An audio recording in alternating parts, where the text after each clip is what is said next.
This demonstration is for the state of North Carolina, and it's in response to requests for a testing program which can administer tests completely disconnected from the network. And while GraphPad has a lot of the capabilities built into it to create inspection forms, there's quite a bit more to creating a testing program than just being able to create a form and actually process a form. That being said, this just shows what it would look like and kind of answer some questions as to what would be involved in creating a specific application for that purpose.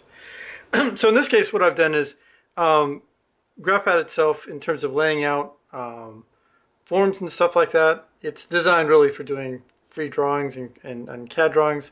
And so I actually used a PDF created in Word, putting in the various images and text. And then in GraphPad, I just put in the fields that I'm going to use to select, to process the text. So these boxes represent check boxes, and if they go into text mode and they touch a box, it'll highlight it, and that would be the response to a test. And you'll see some limitations in terms of GraphPad coming out the box. So it's designed to actually process CAD drawings. And so it has two different modes or multiple modes to switch between things. For processing a text, it would just be one mode. You'd be inside the pan and zoom, so you'd be allowed to pan vertically throughout the document. When you went to a questioning, you wouldn't have to switch modes in order to make a selection. You would just be able to just press on the area.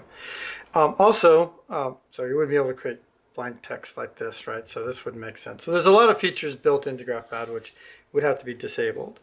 Also, for example, little things like, why would you have a scale on it? But it does actually demonstrate, this is what it'd look like. This is how you process it. And it gives you an idea, in terms of setting these tests up, how you could actually do it. So in many ways, all the technical details, most of the technical details are resolved, but you'd have to kind of focus on the product itself. But you can see how easy it is to actually process these. Each of these text fields would then have a name associated with it. In this case, we haven't set that up yet. Look at properties, and if actually I'd have to switch this over. Excuse me. We go to edit form and then go to properties, and we select one of these. We'll see it doesn't have a field name, but you'd actually add a field name to all of these. That would be how you'd actually tell what answer the person responded to, and then figure out whether or not that was correct. So there's a lot of additional stuff that have to be added in around this. But the good side is that all of the loading process, all of the technical details in terms of creating a test and distributing that test to the iPads, all of those details have really been worked out. So for my purposes to create, as an example, essentially all this is a text field. All these are as text fields. I'll just create a text field right here, make a nice large one. We'll put in a letter in so we can actually see it. If I select this, change the properties to a type, select this again, change that to a type 3, it turns into a box, and that would then be a giant checkbox. We want to take out this default value and leave it blank. Return.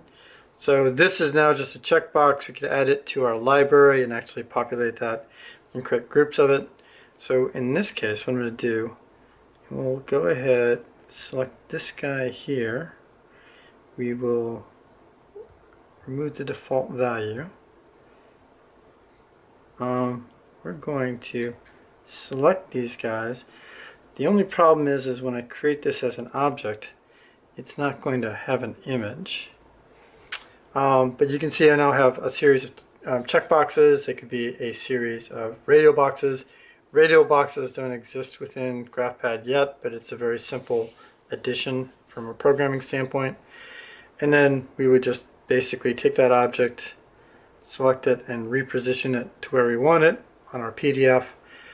We would have to name those fields, but there's ways of automating that as well. So that gives you an idea of Again, the technical bits and bobs are all within GraphPad, with the exception of the test administration, the security, who can log in, what tests they have access to. That would have to be added. In addition, the radio box feature would have to be added, but that's not terribly difficult. There'd also be another grouping mechanism. Basically, we'd have questions.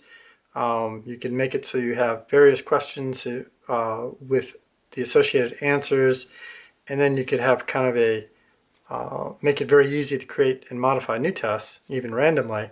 So if you had subject areas with multiple questions and multiple subject areas for each test, and say I need one question from foundation repair, one question from electrical, one question from these other subject areas, you could actually make it so you can automate creating of a test, and then if you pass that one question, right? So all kinds of stuff that would be very, very easy to do.